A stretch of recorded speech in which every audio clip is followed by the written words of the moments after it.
ప్రభునందు ప్రియులైన మీకందరికీ యేసుక్రీస్తు ప్రభువారి నామంలో శుభవందనాలు తెలియజేస్తూ ఉన్నాం. దైవజనులు బ్రదర్ భక్త సింగ్ గారి పరిచర్యలో నుండి అలసిన వాణిని ఓరడించు మాటలు. నవంబర్ 23. ఆయన కుమారుడైన యేసు రక్తము ప్రతి పాపము నుండి మనలను పవిత్రులనుగా చేయును. యోహాను మొదటి పత్రిక 1:7. ఇశ్రాయేలీయులు యోర్దాను నది దాటిన తరువాత ఇశ్రాయేలీయుల గోత్రముల లెక్క చొప్పున ప్రతివాడును ఒక్కొక్క రాతిని యోర్దాను నది నడుము నుండి తీసుకొనిన ఆ 12 రాళ్లను గిల్గాలులో నిలవబెట్టించుమని దేవుడు యెహోషువకు ఆజ్ఞాపించెను. యెహోషువ గ్రంథం 4:20. గిల్గాలు అనగా దొరిలించిన అని అర్థము. ఐగుప్తులోని జీవితము అవమానకరమైన జీవితము. ఇప్పుడు గిల్గాలులో వారి అవమానము దొరిలించబడినది.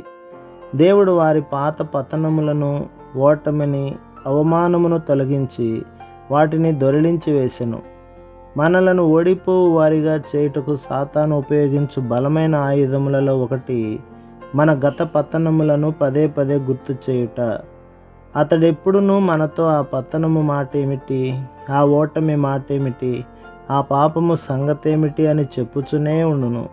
దీని వలన మనము నిరుత్సాహపడి నా వంటి వ్యక్తి క్రీస్తులో స్వాస్థ్యమును పొందగలడని ఎప్పుడైనాను ఆలోచించగలనా అని చెప్పుదుము. ఈ విధముగా చాలామంది విశ్వాసులు తీర్పు క్రిందకు వచ్చుదురు. కానీ మనము అపరాధ భావనలో ఉండిపోనక్కర్లేదు. మన పాపపు డాగులు కడుగుకొనుటకు మనము నిర్విరామముగా ప్రభువైన యేసుక్రీస్తు యొక్క ప్రశస్త రక్తమును మన హక్కుగా కోరుకొనగలము. ఆయన రక్తమందలి విశ్వాసము ద్వారా మనము పవిత్రముగా, శుభ్రముగా ఉండగలము.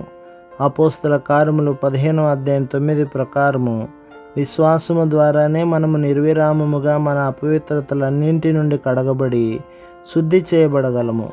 మనము ఆలోచనలో, మాటలో, క్రియలో అపవిత్రపరచబడిన ప్రతిసారి ప్రభువైన యేసు, నేను అపవిత్రపరచబడితిని, దయచేసి నన్ను క్షమించి నీ రక్తములో కడిగి శుద్ధి చేయము అని చెప్పగలము.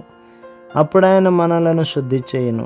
కానీ మనం ఆయన రక్త ప్రోక్షణ కిందికి రాని ఎడల మనము శిక్షావిధి క్రింద ఉండెదము. విశ్వాసముతో ఆయన యొద్దకు రమ్ము, అప్పుడు ఆయన నీ అవమానమును దొర్లించి వేయును.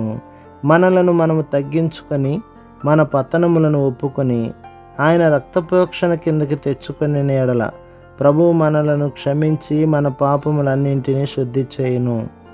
ప్రభు మిమ్మును, మీ కుటుంబమును, మీ సంఘమును దీవించి ఆశీర్వదించునుగాక. ఆమేన్.